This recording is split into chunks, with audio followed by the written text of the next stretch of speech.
నమస్తే. నేను మీ బాబీ వర్ధన్.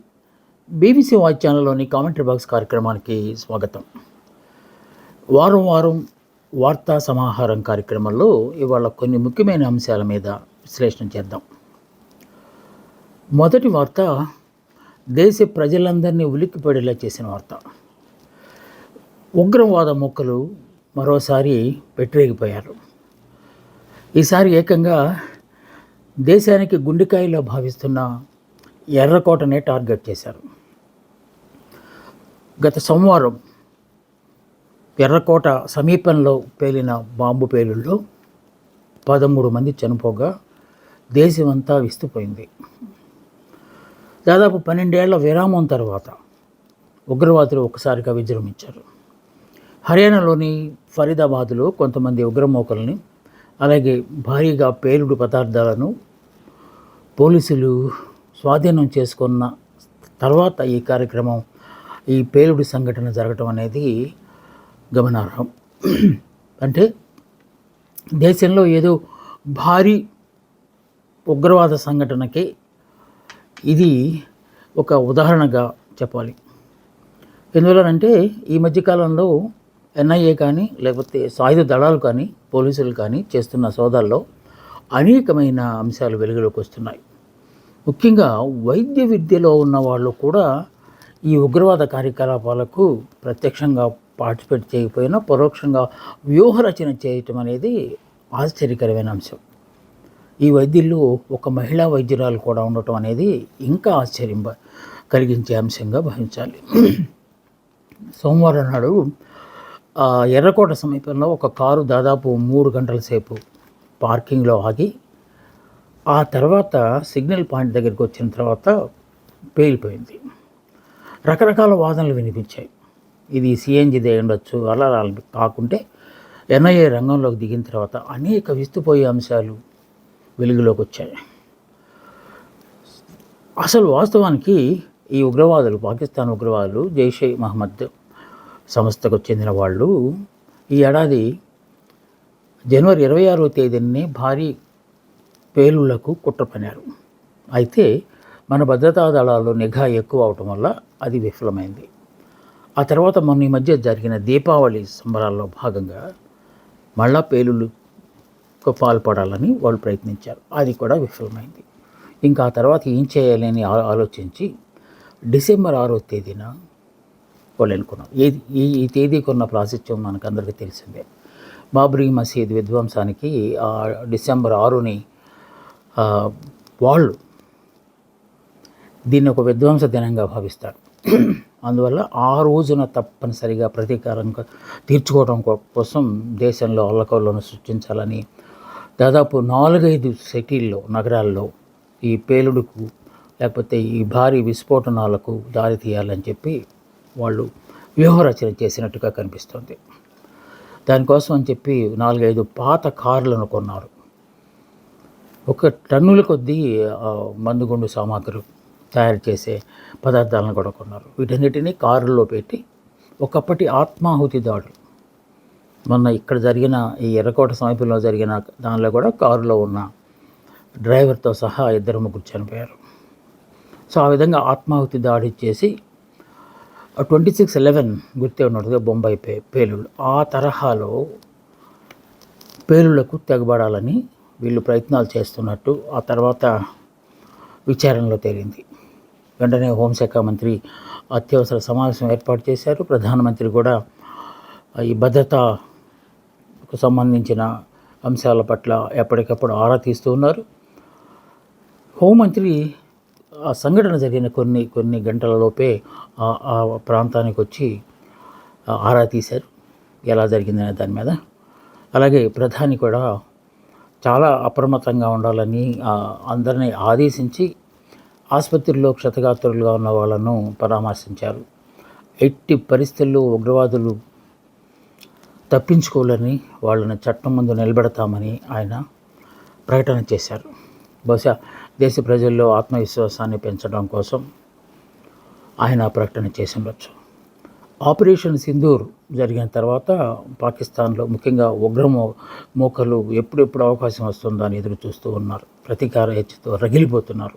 అందుకే ఏకంగా డాక్టర్ని దీనికోసం హర్యానాలో ఉన్న ఒక వైద్య కళాశాలలో వీళ్ళందరూ ట్రైనింగ్ అవుతున్నట్టుగా సమాచారం సంపాదించారు ఎన్ఐఏ.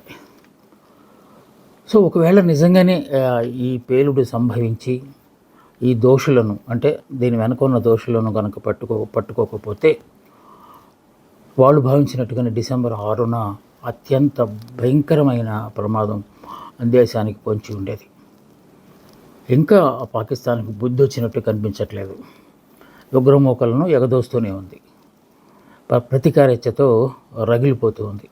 అయితే భారత సైన్యాలు మాత్రం ఎలాగైనా దానికి ధీటుగా సమాధానం చెప్పడానికి ఏ క్షణానైనా ఆపరేషన్ సింధూర్ 2.0ని స్టార్ట్ చేయడానికి సిద్ధంగా ఉన్నట్టు భావిస్తారు.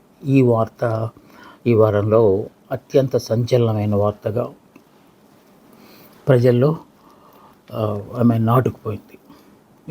ఇక రెండో వార్త స్థానిక వార్త. ఇది రాష్ట్రంలో మెడికల్ కాలేజీలను, ప్రభుత్వ ఆధీనంలో ఉండాల్సిన మెడికల్ కాలేజీలను పీపీపీ విధానంలోనికి మారుస్తూ కూటమి ప్రభుత్వం తీసుకున్న నిర్ణయాన్ని వ్యతిరేకిస్తూ వైఎస్ఆర్ పార్టీకి చెందిన శ్రేణులు రాష్ట్ర వ్యాప్తంగా ధర్నాలు, నిరసన ప్రదర్శనలు, ర్యాలీలు నిర్వహించారు. 1,000,000 సంతకాలు ఈ పేరుతో, అంటే మెడికల్ కళాశాలలను ప్రైవేటు పరం చేయడానికి వ్యతిరేకిస్తూ 1,000,000 సంతకాలు సేకరించి దాన్ని ప్రజాభిప్రాయంగా ప్రస్తావిస్తూ గవర్నర్కి సమర్పించాలనేది వాళ్ళ ఆశయంగా కనిపిస్తుంది. ఈ నేపథ్యంలోనే అన్ని చోట్ల, అన్ని నియోజకవర్గాల్లో వాళ్ళు ధర్నాలు నిర్వహించారు, ర్యాలీలు నిర్వహించారు. ఎలాగైనా సరే తమ నిరసన కార్యక్రమాలను విజయవంతం చేయాలని పట్టుదలతో వైఎస్ఆర్ శ్రేణులు, మిగతా విపక్షాలు కూడా ఉండగా, ఇది సరైన నిర్ణయమేనని ప్రభుత్వం, కూటమి ప్రస్తావిస్తూ ఎలాగైనా సరే వీరి ఆగడాలను ఆపాలని ప్రయత్నాలు చేస్తోంది. ఒక ప్రక్క విపక్షాలు చాలా ప్రతిష్టాత్మకంగా తీసుకున్న ఈ అంశాన్ని రోడ్డు మీదకు తీసుకొస్తే ఎలాగైనా సరే దీన్ని సద్దుమణిగించి ప్రజలు దీనికి అంగీకారం తెలిపారు, పీపీపీకి అంగీకారం తెలిపారు అని భావించేలా చేయాలని కూటమి ప్రభుత్వం ఆలోచిస్తున్నట్టు కనిపిస్తుంది. ఈ కార్యక్రమాల్లో, ఈ ధర్నాల కార్యక్రమాల్లో మాజీ మంత్రులు, ఎమ్మెల్యేలు, ఇతర వైఎస్ఆర్ కాంగ్రెస్కు సంబంధించిన కీలక నేతలు కూడా పాల్గొన్నారు. చాలా చోట్ల పోలీసులు అడ్డుకునే ప్రయత్నం చేశారు. ఆ సమయంలో ఉద్రిక్త వాతావరణం కూడా నెలకొన్నది. శాంతి భద్రతల సమస్య వస్తుందన్న ఉద్దేశంతో కొంతమందిని ముందుగానే హౌస్ అరెస్ట్ చేశారు. అయినా సరే వైఎస్ఆర్ శ్రేణులు తీసుకున్న కాజ్ మంచిది కనుక ప్రజల నుంచి కూడా స్పందన వచ్చినట్టుగా భావించాలి. ఇది కూడా ఈ వారం వచ్చిన వార్తల్లో ఒకానొక ప్రధానమైన వార్తగా గమనించాలి. ఇంకొక మూడో వార్త, ఇది కొంచెం విచిత్రమైన వార్త. డిప్యూటీ సీఎం పవన్ కళ్యాణ్ గారు అటవీ శాఖ మంత్రిగా కూడా ఆయనే ఉన్నారు కనుక అటవీ శాఖకు సంబంధించి సమీక్షా కార్యక్రమం నిర్వహించారు.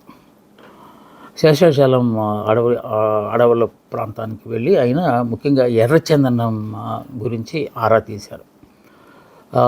స్మగ్లర్ల నుంచి సేకరించిన లేకపోతే పట్టుబడిన ఎర్రచందనం స్టాక్ ఉన్న చోటకెళ్ళి వాటిని పరిశీలించారు. ఆయనే ఆ శాఖను చూస్తున్నారు కనుక ఈ జాగ్రత్తలన్నీ తీసుకుంటున్నారని మనం భావించాలి. పనిలో పనిగా అటవీ ప్రాంతం ఏమైనా కబ్జా గురైందా అని చెప్పి అధికారులతో మాట్లాడిన తర్వాత కొన్ని ఎకరాల భూమిని పెద్దిరెడ్డి కుటుంబం స్వాధీనం చేసుకుందని, అంటే కబ్జా చేసిందని, వాటిని మళ్ళీ మనకు వెనక్కి తీసుకోవాలని చెప్పి ఒక ప్రకటన కూడా ఆయన చేశారు. ఇంకొక విచిత్రమైన సంఘటన ఏంటంటే, ఈ ఎర్రచందనం దొంగలను చూసిన తర్వాత ఆయన కొంచెం భావోద్వేగానికి గురయ్యారు. ఆయన ఒక విచిత్రమైన కథను తీసుకొచ్చారు. ఎర్రచందనము ఎర్రగా ఉండడానికి, పైగా శేషాచలం అడవుల్లోని ఇది పండడానికి కారణం ఏంటి అనే దాని మీద ఆయన ఒక చిన్న కథను మీడియాకు వివరించారు.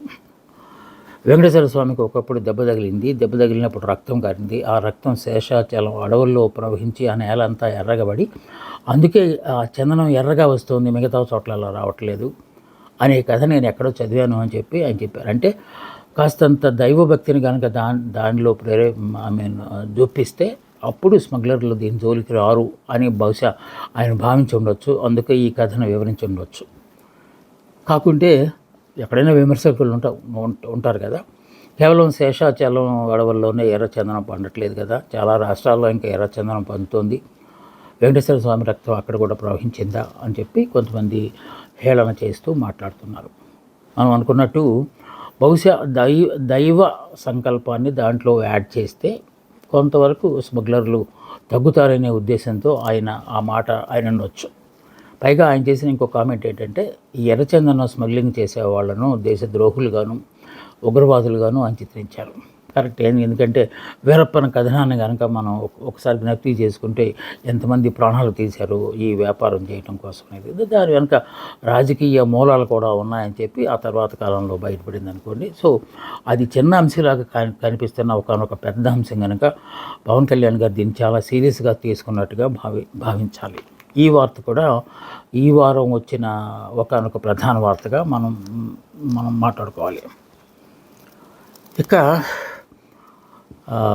రాష్ట్రంలో దాదాపు 3 లక్షల మందికి సొంత ఇల్లు స్వప్నాన్ని సాకారం చేసినట్టు సీఎం చంద్రబాబు నాయుడు గారు ప్రకటించారు. ఆ వార్త కూడా ఈ వారంలో ప్రముఖంగా వచ్చింది. అది కేంద్ర ప్రభుత్వ సహకారంతో రాష్ట్రంలో విడతల వారీగా 3 లక్షల ఇళ్ళు నిర్మించామని, దాన్ని పేదలకు లేకపోతే ఆ ఇళ్ళు ఎవరికైతే చెందినవో ఆ ఇళ్ళకి ఆయన ప్రారంభోత్సవాలు చేశారు. కడప జిల్లాలో ఒక గ్రామంలోకి వెళ్ళి ఆ గ్రామంలో ఆయన లాంఛనప్రాయంగా ఒక గృహప్రవేశాన్ని స్వయంగా చేశారు. మిగతా వాటిని వర్చువల్గా ఆయన ప్రారంభించారు. సో ఉగాది నాటికి మరో 3-4 లక్షల ఇళ్ళు కట్టిస్తామని, మా హయాంలో 2029 నాటికి ఏ పేదవాడు ఇల్లు లేకుండా ఉండకూడదు రాష్ట్రంలో అనే ఉద్దేశంతోనే కూటమి ప్రభుత్వం పాలన సాగిస్తుందని ఆయన చెప్పుకొచ్చారు. పనిలో పనిగా గత 5 ఏళ్లలో కనీసం ఒక్క ఇల్లు కూడా నిర్మించలేదని, పైగా సిమెంటు దోపిడీలు చేశారు, అలాగే ఇసుక దోపిడీలు చేశారు, ఇసుక దందాన్ని నిర్వహించారు అని చెప్పి ఆయన చాలా ఆగ్రహావేశాలతో మాట్లాడారు. కాకుంటే దీనికి ప్రతిస్పందిస్తూ వైఎస్ఆర్ కాంగ్రెస్ శ్రేణులు తీవ్ర ఆగ్రహాన్ని వ్యక్తం చేశారు. ఎవరో చేసిన పనికి ఆయన క్రెడిట్ కాజేస్తున్నారు. ఇప్పుడు ఆయన శంకుస్థాపన లేకపోతే గృహప్రవేశాలు చేసిన ఇళ్ళన్నీ వైఎస్ఆర్ ప్రభుత్వ హయాంలోనే పూర్తి చేశాము.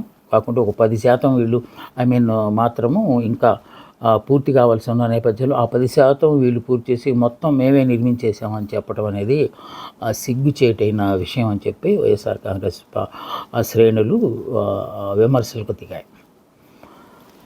నగరాల్లో 1.5 సెంటు, అలాగే గ్రామీణ ప్రాంతాలు అయితే 2 సెంట్లతో మేము ఇల్లు కట్టించామని చెప్పి సీఎం గారు చెప్తూ ఉంటే, అలా కాదు, మేమే ఎప్పుడో నిర్మాణంలో ఉన్న ఇంటినే ఇప్పుడు వాళ్ళు శంకుస్థాపన చేశారు, ఈ క్రెడిట్ చౌర్యం అనేది జరుగుతున్నది, మేము చేసిన పనులన్నిటికీ వాళ్ళే చేసినట్టుగా చెప్పుకుంటున్నారు అని చెప్పి అనగలం.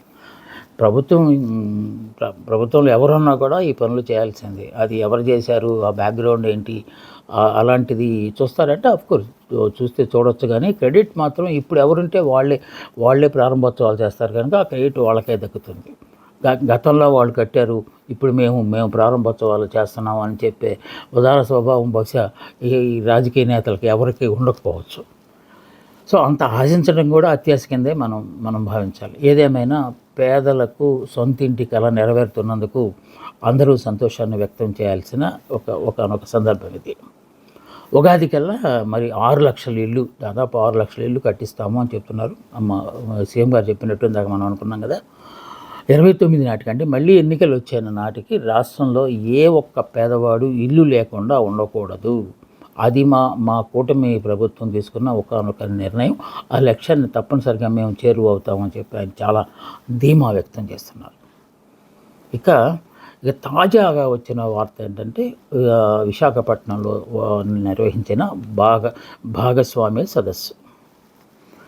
అంతకుముందు కూడా 2-3 సార్లు భాగస్వామ్య సదస్సును విశాఖపట్నంలో నిర్వహించారు. అత్యంత ప్రతిష్టాత్మకంగా ఈ సదస్సు నిర్వహిస్తున్నారు. దేశ విదేశాల నుంచి ప్రముఖ కంపెనీలు క్యూ కొడుతున్నాయి విశాఖపట్నానికి. అందువల్ల ఇది అనువైన ప్రాంతంగా భావించి విశాఖపట్నంలోనే ఈ భాగస్వామ్య సదస్సును ఏర్పాటు చేశారు. సో 15, 16 తేదీల్లో అఫీషియల్గా 14వ తేదీన కొంచెం ముందస్తు మీటింగ్ లాగా మన ముఖ్యమంత్రి చంద్రబాబు నాయుడు గారు ఒకరోజు ముందే ఇక్కడికి వచ్చారు. అప్పటికే విదేశాల నుంచి ముఖ్యంగా యూరోప్ నుంచి వచ్చిన వాళ్ళతో ఆయన ప్రత్యేకించి సమావేశం అయ్యారు. ఆంధ్రప్రదేశ్లో ఉన్న అవకాశాల గురించి, ఆంధ్రప్రదేశ్లో పెట్టుబడులు పెడితే వచ్చే లాభాల గురించి, అలాగే ఇక్కడ సౌకర్యాల గురించి ఆ ప్రతినిధులతో ఆయన మాట్లాడారు. వాళ్ళు చాలా సానుకూలంగానే స్పందించినట్టు కనిపిస్తుంది. అలాగే ఐటీ శాఖ మంత్రి లోకేష్ గారు, ఎందుకంటే ఈ పెట్టుబడులన్నీ దాదాపు ఐటీకి సంబంధించినవే కనుక ఆయన కూడా ఒకరోజు ముందే వచ్చారు. రావడంతోనే కొన్ని వేల కోట్ల రూపాయలకు సంబంధించిన ప్రాజెక్టులకు ఆయన శంకుస్థాపన చేశారు. బహుశా ప్రాజెక్టులు శంకుస్థాపన చేయడం ద్వారా భాగస్వామ్య సదస్సు ఎంత సక్సెస్ కాబోతుందో అని చెప్పడానికి ఆయన ఈ పని చేశారో తెలియదు. కాకపోతే అప్పటికే అవన్నీ సిద్ధం చేయటం వల్ల శంకుస్థాపనలు చేసి ఉండొచ్చు. ప్రముఖ కంపెనీలతో ఎంఓయూలు జరిగాయి. గతంలో కూడా 10 లక్షల కోట్లు, 14 లక్షల కోట్లు మేర ఒప్పందాలు జరిగాయి. కానీ సో మెటీరియలైజ్ అయ్యేసరికి కాస్తంత ఆలస్యం అవుతుంది. అలాంటి సంస్థలకు ఇక నుంచి ఆయన కొన్ని కండిషన్లు కూడా పెట్టారు. ఒప్పందం కుదిరిన తర్వాత ఒక 6 మాసాల లోపు ఏదో ఒక యాక్షన్ తీసుకోవాలి. ఆ ఎంఓయూలు మాట్లాడుకున్న అంశాలను తప్పనిసరిగా వాళ్ళు అమల్లోకి తీసుకురావాలి అని కొన్ని షరతులు విధించే ఆస్కారం ఉన్నట్టుగా ముందుగానే ఆయన ప్రకటించారు. ఎందువలనంటే చాలా సందర్భాల్లో కొంతమంది ఒప్పందాలు చేసుకుంటున్నారు, కానీ అప్పటికప్పుడు చేసుకోవటం, ఎంఓయూలు చేసుకోవటం, ఆ తర్వాత దాని గురించి పట్టించుకోకపోవటం అనేది ఆనవాయితీగా వస్తుంది. ఈసారి అలా జరగడానికి వీల్లేదు అనే లక్ష్యంతో అడుగులు ముందుకు వేసినట్టు కనిపిస్తున్నారు. చాలా ఎక్కువ కంపెనీలు, అంతర్జాతీయ కంపెనీలు, కాగ్నిజెంట్ లాంటి క్వాంటమ్ కంప్యూటర్స్ అలాంటి కంపెనీలు కూడా మన ఆంధ్ర రాష్ట్రంలో ముఖ్యంగా విశాఖపట్నంలో పెట్టుబడులు పెట్టడానికి, పరిశ్రమలను స్థాపించడానికి ముందుకొచ్చాయి. ఈలోపే మన గూగుల్ డేటా సెంటర్ కూడా, అదానికి సంబంధించిన గూగుల్ డేటా సెంటర్ కూడా ఇక్కడ రాబోతున్న నేపథ్యంలో అది కొంత ప్రేరణ కలిగించే ఆస్కారం ఉంది మిగతా కంపెనీలకు సంబంధించి. అందువల్లనే వాళ్ళు ఎక్కువ మంది విశాఖపట్నం వైపు వస్తున్నట్టుగా కూడా సూచనలు కనిపిస్తున్నాయి. సో విశాఖపట్నంలో జరిగిన ఈ సదస్సులో జరిగిన ఒప్పందాల్లో కనీసం సగమైనా సరే ఆ సహకారం అయితే మాత్రం ఆంధ్రప్రదేశ్ రూపురేఖలు పూర్తిగా మారిపోతాయి. విశాఖ ముఖ చిత్రమే మారిపోయే ఆస్కారం కూడా ఉంది. అలా జరగాలని తప్పనిసరిగా మనం కూడా ఆశించాలి. ఇవి ఈ వారంలో వచ్చిన కొన్ని ముఖ్యమైన వార్తలు. ఇంకా చాలా అంశాలు జరిగాయి. ముఖ్యంగా ట్రంప్ గారి విషయంలో కూడా షట్ డౌన్ అక్కడ క్లోజ్ అయిపోయింది.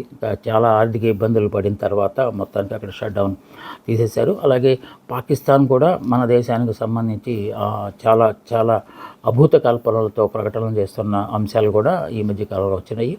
సో మనకున్న సమయాన్ని బట్టి కొన్ని వార్తలు, ముఖ్యంగా ప్రముఖమైన వార్తల గురించే మనం చర్చించాలి కనుక అవి చేశాము.